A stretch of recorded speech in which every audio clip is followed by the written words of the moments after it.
Olá a todas, todos, como vão vocês? Sou o Reverendo Haroldo aqui da Igreja Anglicana em Curitiba e estou aqui agora para explicar o item C da introdução da Teologia Sistemática de Paul Tillich. É um dos capítulos mais simples que tem e mais fáceis de entender, que ele chama de organização da teologia, como que a teologia se organiza do ponto de vista dele. Então ele volta ao primeiro item que ele tinha explicado lá no começo. A teologia deve ser a explanação metódica dos conteúdos da fé cristã. E essa definição ela é válida para todas as disciplinas da teologia. O critério para ser disciplina teológica é se ela lida com aquilo que ele também já falou, a preocupação última. Então nós temos que lembrar aqui duas palavras já que Tillich utiliza para organizar a teologia: um método e a motivação. Então, o método é a explanação de forma sistemática, como um esquema, e o critério é se ela serve à preocupação última do ser. A tensão entre os polos. Existem dois polos que causam tensão para o teólogo. Primeiro é o logos discurso, o logos que fala, aquele que é logos geral, que é o logos de todos, chamado logos discurso. E tem o logos que é o logos encarnado. Então, o logos encarnado ele é concreto e o logos discurso ele é abstrato. E são esses dois itens que levam à divisão teológica em grupos de disciplinas, que ele vai chamar também de disciplinas históricas construtivas. E com esse exemplo de divisão metódica, Paul Tillich chama atenção para aquela construção canônica, por exemplo, do Novo Testamento, onde o Testamento está dividido, também conhecido como Segundo Testamento, onde o Testamento está dividido em Evangelhos, Atos e Epístolas. Ele entende que essa divisão é boa. Quando ele fala de teologia histórica, ele está falando do teólogo como pesquisador, e quando ele fala de teologia sistemática, ele está falando do teólogo como discurso, ou seja, discussão filosófica, que é o logos.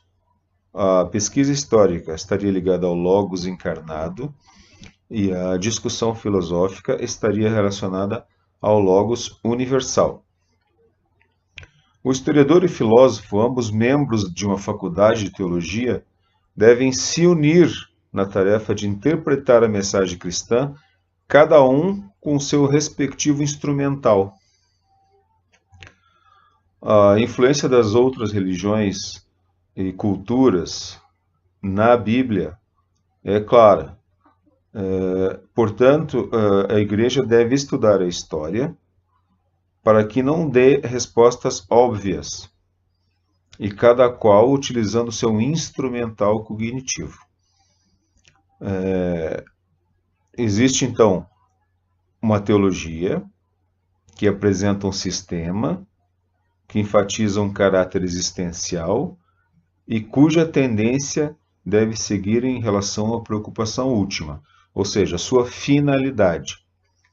As doutrinas da finitude da existência, da ansiedade, têm sempre um caráter ontológico, um caráter de ser. A busca pela ética do ser e pelo logos encarnado. É óbvio que essas explicações elas acabam dificultando às vezes o pensamento, mas aqui está mais fácil de entender. A palavra dogmática, que Paul Tillich gosta de usar, não tem aquela conotação kantiana do sonho dogmático. A palavra dogmática ela enfatiza a importância do dogma, só que dogma formulado, reconhecido oficialmente como o trabalho do teólogo sistemático. E é nesse sentido que essa terminologia justifica a função que o teólogo exerce na igreja, dentro da igreja e para a igreja. E a igreja está baseada nesses fundamentos, cuja formulação está protegida pelos credos apostólicos. Então, se tratando de organização do trabalho do teólogo, esse trabalho nunca estará completo se o teólogo não incluir aquilo que se chama teologia prática. Da mesma forma que um sistema teológico ele é necessário como método, também a cobrança, de forma geral, da igreja em cima do teólogo é aquilo que é conhecido como teologia prática.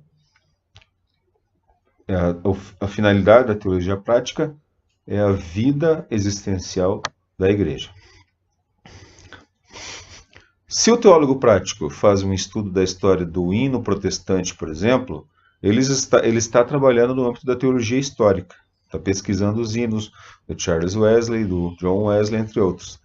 E se ele escreve um ensaio sobre a arquitetura da igreja, ele está falando de uma função estética da igreja.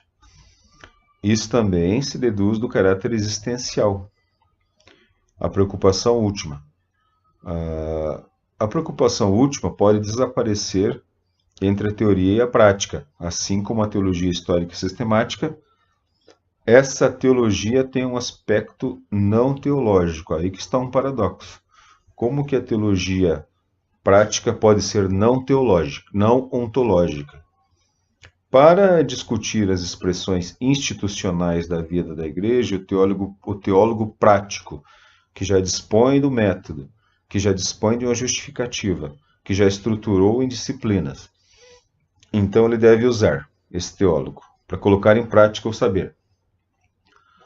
Nosso conhecimento atual das estruturas psicológicas, sociológicas gerais do ser humano e da sociedade. Uma compreensão prática e teórica da situação em que nós estamos, psicológica e sociológica. E um conhecimento das realizações e dos problemas culturais em todos os âmbitos da vida, quer sejam eles educação, arte, música, medicina, política, economia, ação social e comunicação. Isso sempre levando em conta a preocupação última. Então, dessa forma, para concluir, a teologia prática pode se tornar uma ponte entre a mensagem cristã, que é o querigma, e a situação humana em que ele está lançado.